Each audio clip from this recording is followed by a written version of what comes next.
pengalaman saya itu saya memang harus bertanya kepada meminta tuntunan roh, karena kitab ini adalah kitab suci. Alkitab itu kitab suci. Jadi pada saat kita hanya mau membaca saja untuk kepentingan diri pribadi yang buat akal-akalan ya, maksudnya supaya saya terlihat pintar sama orang lain gitu, untuk membenarkan siapa yang benar atau siapa yang salah, itu akan sangat susah gitu untuk dimengerti. Tetapi pada saat kita benar-benar meminta, ini Tuhan, saya sulit untuk mengerti ini apa yang dimaksudkan di dalam kitab suci dan yang dipertanyakan orang-orang. Kita minta Tuhan kasih hikmat gitu. Pada saat Tuhan kasih hikmat, di situ kita mengerti gitu, dikasih pengertian, kayak dibukakan pikiran.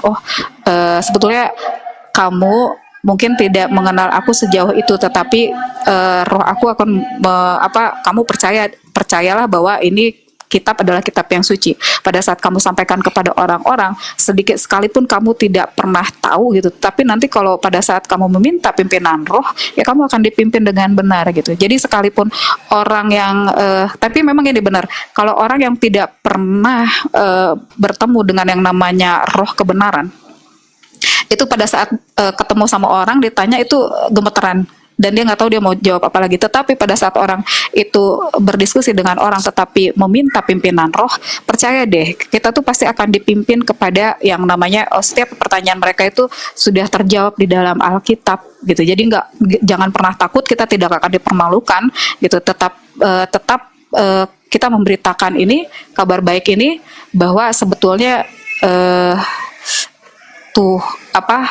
sekalipun orang akan memutarbalikkan sesuatu yang ada di Alkitab, roh itu akan memimpin kita untuk bisa menjawab gitu. Karena ini memang adalah kebenaran gitu. Dan itu pengalaman saya gitu. Jadi pada saat lagi tidur, kadang aku berdoa, Tuhan kasih jawaban. Dia mau tanya apa, kasih jawaban. Dan itu Tuhan pimpin. Tetapi kalau misalkan kita yang kayak bukan mau niat berdiskusi tanpa dipimpin sama roh, itu kadang kita juga bingung ya, orang nanya apa, kita mau jawab apa, itu juga terjadi gitu. Nah, tapi lebih penting lagi adalah bahwa sekarang itu gini, kita rubah pola pikir kita teman-teman, bahwa kita itu tidak untuk berdebat, karena Yesus sendiri itu tidak mengajarkan kita untuk berdebat dalam menyampaikan firman Tuhan. Untuk menjadikan bangsa-bangsa menjadi muridnya itu bukan dengan cara berdebat ya, tetapi lebih ke pemahaman mereka sejauh mana. Tetapi kalau ada orang yang tidak mau mendengarkan ya, kita udah tinggalkan saja. Apa itu disebutnya ya, jadi kayak injakan saja, sudah tinggalin gitu kan. Nah, kita jangan sampai berdebat dengan sampai akhirnya menimbulkan amarah atau apa gitu, sehingga kita tuh seperti mau memaksakan juga nggak boleh gitu, karena yang namanya tidak masuk atau orang itu benar-benar menolak gitu.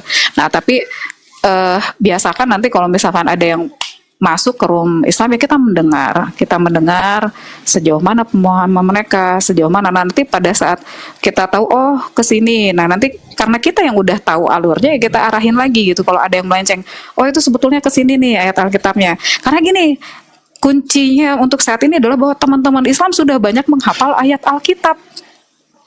Itu udah sebagai istilahnya, kita nggak harus suapin mereka lagi dengan ayat Alkitab, tetapi mereka sudah menghafal malah ayat segini katanya gitu kan. Itu suatu sebetulnya kayak buat saya sih malah itu jadi disebutnya kayak memudahkan kita untuk tinggal menjelaskan. Jadi bukan mengenalkan lagi gitu. Itu udah lebih enak.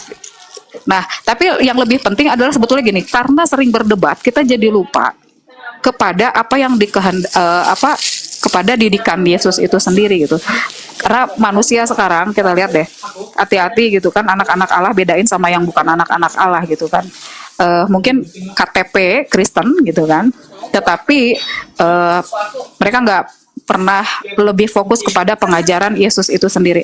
Pengajaran Yesus itu lebih ke gini, kita umat-umat berdosa, semua sama di matanya. Kita semua berdosa gitu.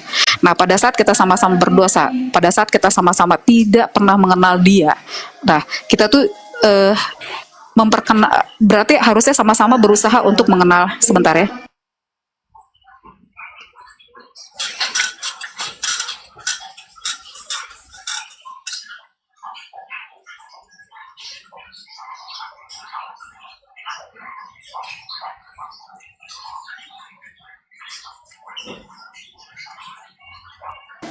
Ya.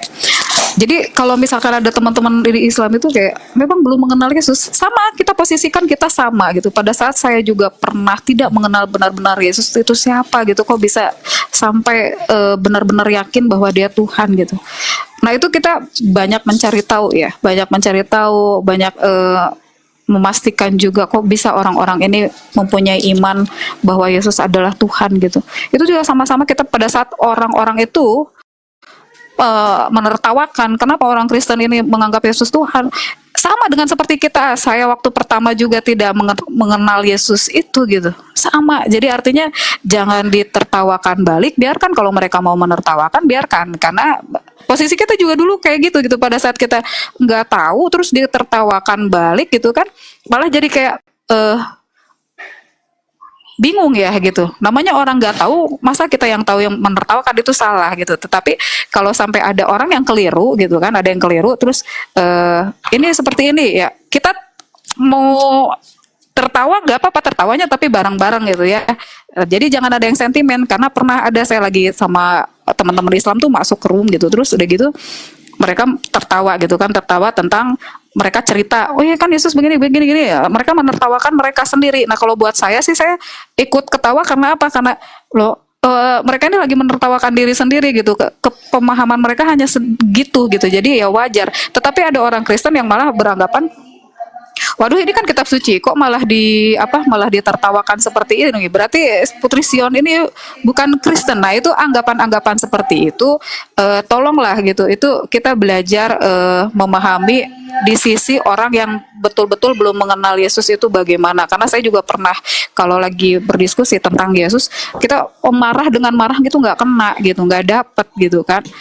Jadi harus lebih kayak memuridkan orang itu harus seperti guru gitu, seperti seorang guru. Artinya kita paham bahwa dia itu nggak tahu apa-apa, pada saat itu nggak tahu apa-apa, tetapi dengan kemampuan dia yang pengetahuan dia yang cuman sedikit mungkin, atau setengah, atau baru 3/4 gitu.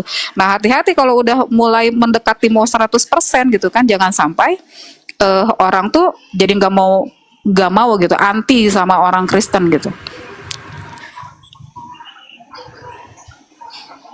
Shalom Raja Borber gitu. Jadi ya cara-caranya nanti gitu. Kalau misalkan ini, Halo. halo, binatras dulu. Artinya kita harus mempunyai pendekatan dulu gitu, pendekatan. Dan ini suatu goalnya sebetulnya udah di depan mata. Cuman ya kita harus bisa cara masuknya lagi, memperkenalkannya lagi gimana gitu. Karena mereka udah apal-apal ayat-ayat itu gitu. Dimana oh ada tuh katanya di Lukas segini ayat segini, bahwa mengenal satu-satunya Yesus dan mengenal Yesus tuh ya, mengenal Yesus. Nah kita tinggal kejar lagi gitu, sudah mengenal Yesus itu belum gitu kan. Iya Yesus itu utusan, iya Yesus yang diutus itu udah kenal belum. Nah gitu, artinya nanti pada saat ada pertanyaan seperti itu ya, mereka juga kan, oh maksudnya ini orang apa ya gitu, dan mereka akan mau mendengar gitu. Tetapi kalau ada orang yang selalu ngotot dia ini, ya sudah biarkan, karena tipikal orang seperti itu bisa kita tinggalkan, bahkan kita tinggalkan dari roomnya gitu. Gak usah kita berlama-lama gitu, nggak usah berlama-lama. Karena yang mau belajar itu banyak, yang hanya mau menghujat itu juga ada, tapi ya sebetulnya lebih banyak ke pengen diskusi sih sebenarnya. Cuma dia caranya begitu, tipikal orang-orang yang mau belajarnya itu temperamennya tinggi, ya kan, karena pemahamannya juga, pengetahuannya juga sedikit, ya kita harus paham gitu. Ya sudah, biarkan, nanti lama-lama orang yang pemahamannya tinggi juga bisa mengedukasi kepada orang-orang yang pemahamannya baru sedikit gitu.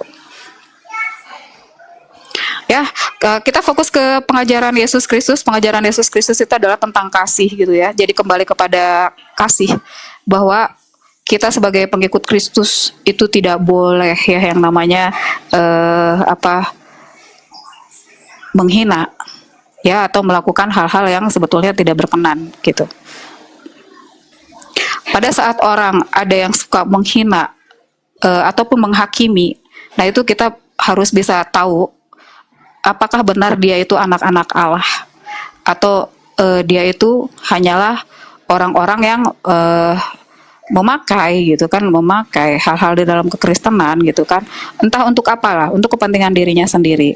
Tetapi ya kita harus balik lagi kepada pengajaran Yesus Kristus itu tentang kasih itu, bahwa orang-orang yang menertawakan tentang kasih ini mereka nggak ngerti gitu, lebih-lebih nggak ngerti daripada, jadi apa yang diperintahkan Tuhan Yesus itu nggak ngerti gitu.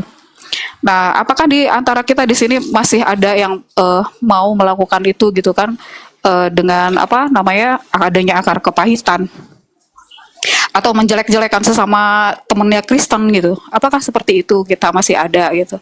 Ataukah di antara orang Kristen ini ada orang-orang justru yang istilahnya apa? Yang mengakui sudah mengikuti Yesus tetapi tidak melakukan apa yang Yesus ajarkan gitu ya? Ya, kalau Seperti saya berpendapat ya, kasih itu saya mendefinisikannya sebagai bagaimana kemampuan kita melepaskan hak. Jadi sama seperti Yeshua dalam kesetaraannya dengan Allah tidak menganggap kesetaraan itu menjadi penting ya. Jadi dia melepaskan hak itu. Nah, hak ini nanti dimanifestasi misalnya dengan jika ada yang menampar pipi kirimu, jangan dibalas ya. Maksudnya berikan juga pipi kananmu, itu maksudnya tidak membalas.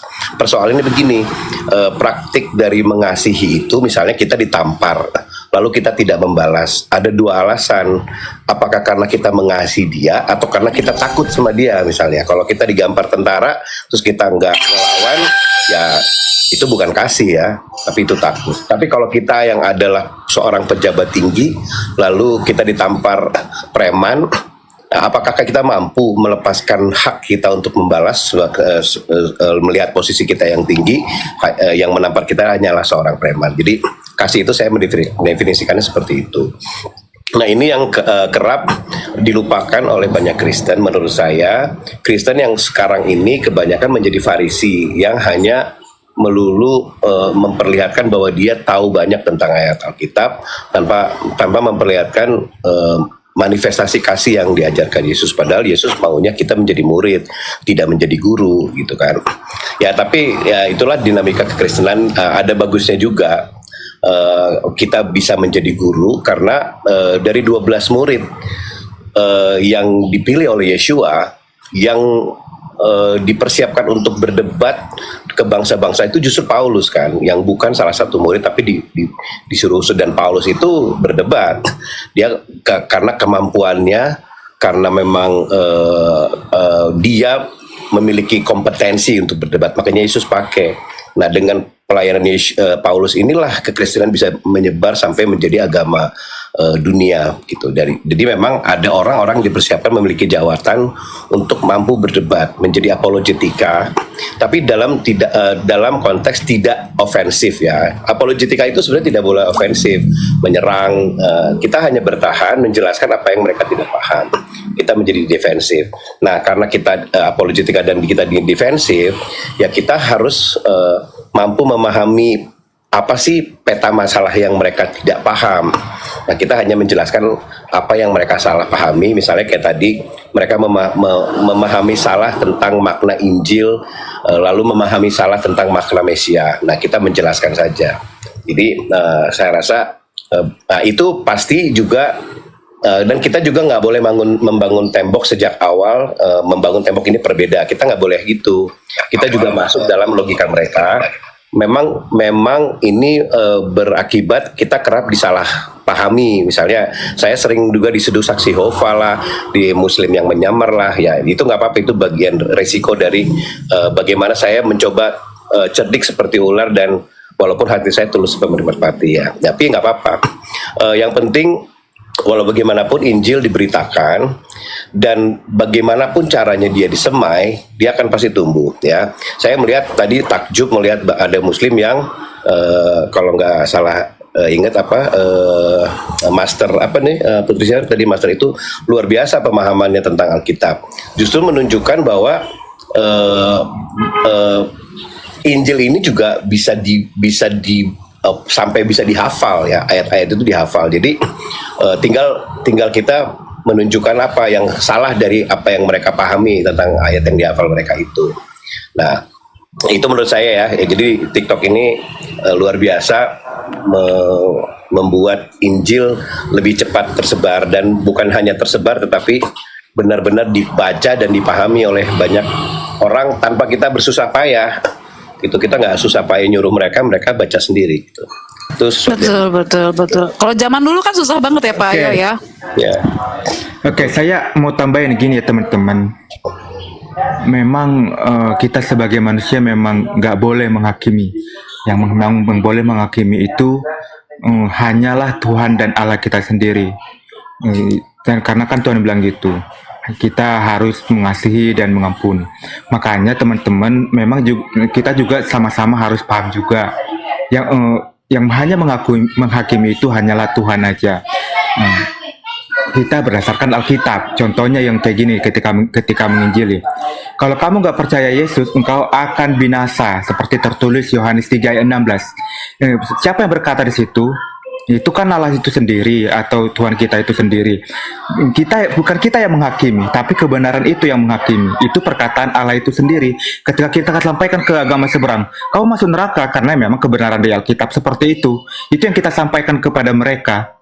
Gitu loh teman-teman. Jadi jangan sampai salah paham kita seolah-olah kita ketika menginjili kita menghakimi mereka. Bukan. Ada dalam artian mereka dihakimi berdasarkan kebenaran yang firman Tuhan itu katakan. Jadi yang kita bawa itu kebenaran, apapun itu yang menjadi penghakiman, yaitu kan berdasarkan perkataan Tuhan itu. Kalau memang mereka masuk neraka, kalau nggak mengikut Tuhan ya mereka nggak ya masuk neraka gitu. Makanya kita sebagai yang mengasihi, kita menuntun mereka untuk mengerti bahwa kebenaran itu hanya ada pada Yesus. Contohnya juga para wanes ya, yang wanes ini kan sebenarnya mereka bahkan ada ayat kitabnya, akan muncul penyesat yang tidak mengakui Yesus datang sebagai manusia. Itu kan kebenaran, bukan kita yang menghakimi. Yang menghakimi itu ya kebenaran itu sendiri. Jadi ketika kita sampaikan itu ketika saya sampaikan itu kepada wanis, bukan saya yang menghakimi, tetapi kebenaran. Kebenaran itu apa? Ya Tuhan kita itu sendiri. Tuhan itu yang menghakimi, bukan saya. Begitu ya teman-teman. Jadi memang kita ada juga, makanya kita sebagai sesama manusia itu mengasihi dengan cara tegas, mengasihi dengan cara yang lembut ada, tapi kan kita mengasihi dengan tegas itu berdasarkan kebenaran firman Tuhan.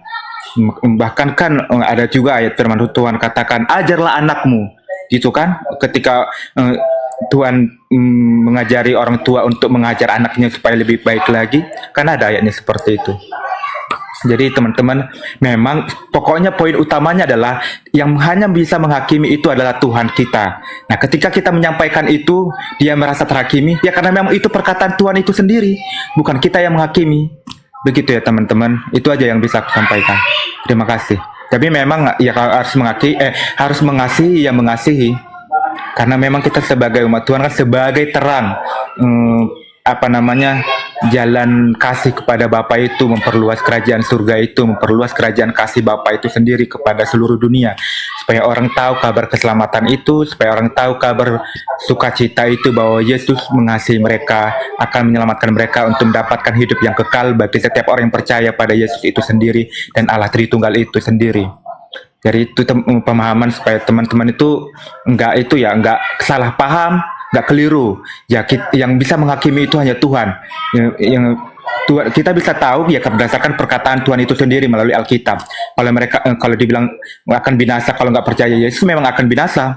Kalau memang mereka penyesat, memang penyesat, dan itu harus kita sampaikan supaya mereka tidak bermain-main dengan kebenaran. Itu aja. Terima kasih. Lanjut. Terima kasih. Ada Bang Billy Lin, silakan mau naik Bang Billy Lin, kita membahas tentang Alkitab saja.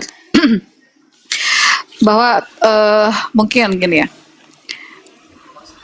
kita nggak mencari hormat daripada siapapun. Artinya gini, Yesus itu mengajarkan kita untuk menurunkan ego kita sehabis-habisnya sampai benar-benar kita itu nggak bisa dihina lagi gitu, dihina sehina-hinanya gitu kan. Gak apa-apa kan tuh, Yesus juga sudah mencontohkan dan menggambarkan ya bahwa kita tuh mau sampai segitu tuh udahlah gitu. Di dalam dunia ini kita tuh nggak harus menang di dalam perdebatan itu, tetapi menangkanlah roh yang hidup di dalam kita ini gitu. Menangkanlah supaya ini benar-benar hidup dan menjadi terang gitu. Kita tuh menjadi garam dunia gitu. Artinya kita membebaskan diri kita sebagai anak Tuhan itu betul-betul gini, mau dilemparin apa aja, biarin aja gitu. Kita biarin aja.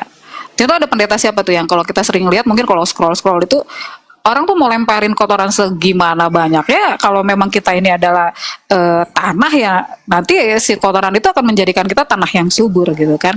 Artinya kita yang harus tetap bertumbuh gitu. Jadi bukan jadi berhenti ya gitu. Kadang karena gini, karena ada orang yang di antara kita di kekristenan ini membedat-bedatkan. Gitu, itu juga mungkin pasti kita sebagian besar itu menyadari bahwa ya sebaiknya sih kita ngerti bahwa ada yang tidak sesuai itu pastinya itu adalah salah gitu. Tetapi pada saat membedat-bedatkan yang ada banyak orang itu mungkin lebih cepat lebih cepat sakit hati gitu kan, lebih cepat sakit hati dan akhirnya ngeblok sampai kita lupa bahwa fokus kita adalah kepada Kristus gitu. Jadi fokus kita untuk mengerjakan pekerjaan Allah itu malah jadi jadi nggak fokus ke sana gitu, tapi fokusnya lebih ke denom saya bener gitu, tapi fokus kepada Kristusnya untuk kita menjadi Kristusnya itu hilang gitu kan, tersamarkan gitu. Nah makanya kita kalau misalkan lihat di komal-komal ini kebanyakan justru orang jadi menghakimi gitu, lebih ke menghakimi gitu, padahal istilahnya gini, pada saat orang bisa disadarkan juga itu satu, mungkin kita sebagai manusia dipakai untuk menyadarkan orang itu. Tetapi juga ada orang yang memang keras, tidak sadar-sadar juga. Pada saat roh itu diberikan kepada orang itu dan membuka pikirannya, orang itu baru sadar gitu. Itu kan banyak cara gitu. Jadi jangan kehendak kita yang sampai kepada dia, tetapi biarlah Tuhan yang bekerja melalui kita. Pada saat itu bekerja dan terjadi perubahan ya bersyukur, berarti kita dipakai Tuhan gitu. Dipakai Tuhan nyampe ke sana dan terjadi gitu. Tetapi kalau itu belum waktunya dia untuk mengerti itu gitu, belum terbuka pikirannya, kita juga nggak harus memandang langsung wah dia nggak bener nih gitu. Nggak bisa seperti itu ya, karena sama kita juga ada waktunya. Orang gini, ada orang yang duluan diberikan kesadaran sama Tuhan gitu kan. Nah orang-orang yang duluan diberikan kesadaran ini ya itulah yang membangun supaya bahwa ada orang yang mengatakan itu bukan begitu. Nah kita juga akan bisa mengatakan bukan seperti itu gitu. Ya, jadi orang kita juga intinya jangan gampang lah membedat-bedatkan.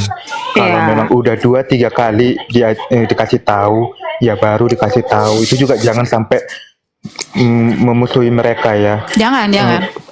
Benci pengajarannya, tapi orangnya tetapi kasihi gitulah. Jadi kan jangan gampang bidat kau, bidat kah? Iya, kasar gitu. kan, itu kasar ya. Betul. Ya belajar dari Yesus ya sebenarnya ya. Yesus kan juga dulu dibidat-bidatkan ya sama golongan Farisi dan Saduki. Tapi dia memiliki hikmat yang luar biasa dan hanya mungkin meng-KO mereka itu hanya dalam satu kata. Misalnya soal pertanyaan bolehkah memberikan Persembahan kepada kaisar gitu kan. Yesus dengan hikmatnya yang luar biasa menjawab ya sederhana itu dia jawab. Jadi memang kita punya hak jawab untuk itu ya terhadap perbedaan cara pandang misalnya dalam hal ini Wanes dan JO misalnya. Ya kita tinggal menggunakan logika dan hikmat yang dimiliki oleh Yeshua juga. Saya yakin dan percaya setiap kita yang meminta Roh Kudus untuk memimpin kita akan dituntun. Nah misalnya seperti orang Farisi yang menyatakan bahwa Mesia haruslah anak Daud. Nah Yeshua dengan enteng dia jawab, menurut kamu kalau memang itu anak Daud, bagaimana bisa Daud memanggil dia tuanku gitu kan? Itu kan sesederhana itu dia jawab karena dia memahami banget ya nubuatan yang ada. Ya memang kuncinya bagaimana kita bukan hafal ya, tetapi kita kalau baca kita paham seluruh apa yang kita baca, maka kita akan memiliki pemahaman dan memberi paham juga mereka. Karena kan kerap yang menjadi masalah adalah ayatnya nggak salah, kitabnya sama, ayatnya sama, tapi pemahaman yang berbeda. Nah pemahaman yang berbeda itu kita luruskan dengan pemahaman kita disertai dengan hikmat gitu. Karena kalau nggak dengan hikmat, dengan ngamuk-ngamuk nggak nyampe pesannya. Lihat aja Yesus nggak pernah ngamuk, dia santai kali menghadapi para Farisi.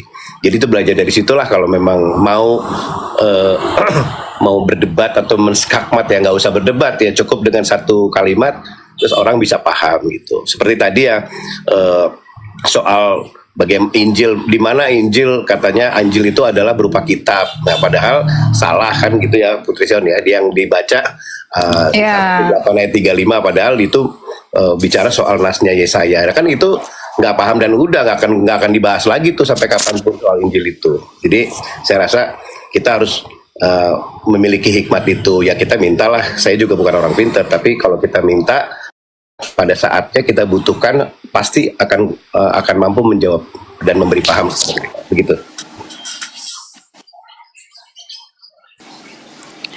betul. Kepada pengajaran kasih Kristus, apakah kita di sini ada gini ya? Masih ada orang-orang yang masih punya akar kepahitan, artinya bermasalah dengan orang tuanya, adiknya, kakaknya, tetangganya gitu. Apa kita masih seperti itu, ada nggak gitu? Karena itu harus Saya mau dilepasin. pamit ya semua, terima kasih. Pak Yo, thank you, Pak Yo. Soalnya mau kerja God nih, bless. Terima Ya. kasih. Tuhan berkati semua. Tuhan Makasih, berkati. makasih. Betul. Jadi ini akan berhubungan dengan pengampunan dosa yang disampaikan oleh Yesus dan dari kedatangannya gitu. Apakah masih ada yang masih menyimpan akar kepahitan atau dendam gitu kepada orang di sekitarnya, itu apakah masih ada?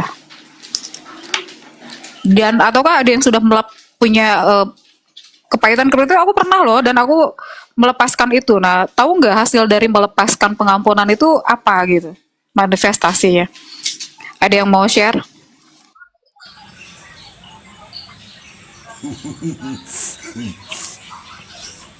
Kak Sari ada tambahan nggak Kak Sari? Kak Kalau Sari. aku dapat ya dari pengajaran Bu Sofi selama ini, untuk apa yang tadi kaitannya dari PL ke Injil ya, sebenarnya itu Allah grandisannya bukan seperti Adam yang jatuh ke dalam dosa. Grandisan awal itu Allah menginginkan manusia itu kekal. Jadi hadirnya Yesus ke dunia itu Allah ingin mengembalikan grandisan yang awal. Makanya ada juga disebut Yesus itu manusia Adam kedua, yang mana Yesus memang sudah membuktikannya. Dia satu-satunya manusia yang tidak maksudnya tidak melanggar hukum Taurat. Dimana kan memang itu kan manusia nggak ada yang nggak melanggar hukum itu, hukum ketetapan itu. Makanya kan Yesus hadir ke dunia itu bukan untuk untuk tidak maksudnya membatalkan hukum Taurat, tapi menggenapi dengan hadirnya hukum kasih. Tadi yang bilang apa, pengampunan. Nah itu kan kaitannya dengan kasih, pengampunan itu gitu. Gimana di situ ada pengajaran. Sebenarnya hukum Taurat itu artinya ya sama aja, hukum kasih. Kita nggak boleh membunuh, kita nggak boleh berzina dan sebagainya sampai 10 itu kan dasarnya tuh kasih itu. Kalau kita mengikuti itu kan artinya kasih. Kita mengasihi Allah dengan segenap hati dan segenap jiwa. Terus yang kedua dengan kita mengasihi sesama manusia. Dari kasih itu ya itu artinya akhirnya timbul kita untuk belajar mengampuni orang. Itu kalau menurut aku sih.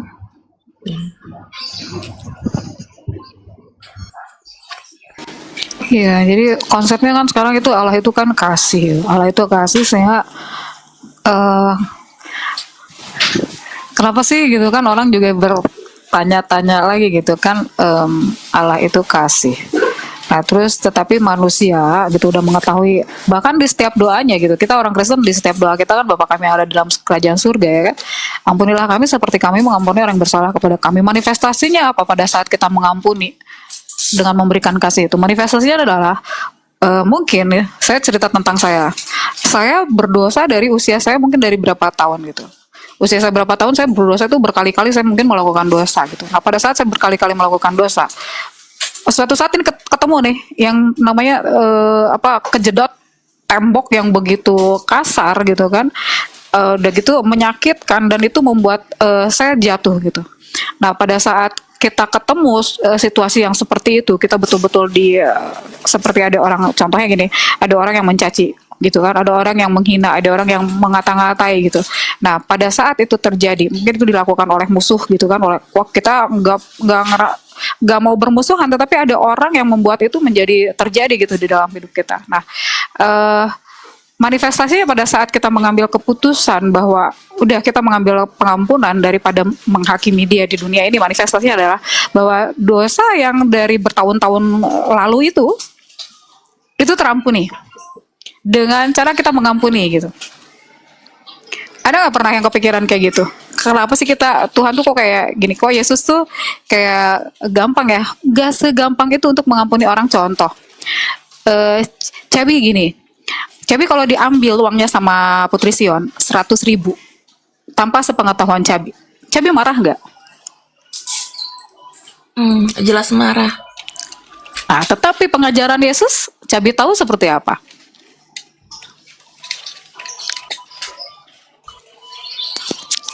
Sebenarnya itu kita nggak boleh marah sih, tapi ya kalau dia ngambil duit aku nih tanpa sepengetahuan aku, ya namanya kita manusia kan, nggak ada yang sempurna, pasti marah gitu.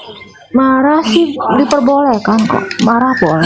Iya, betul. Cuman ada di Alkitab juga tertulis kita boleh marah tapi tidak sampai 4 hari Benar.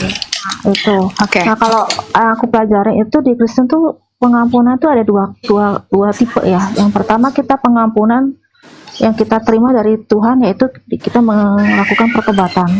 Betul. Kedua, kalau kita kepada sesama manusia itu ya kita mengampuni, ya itu ya dari kasih, itu kita belajar dari hukum kasih. Orang di Alkitab juga tertulis kan. Justru kita malah kalau kita ditampar pipi kanan,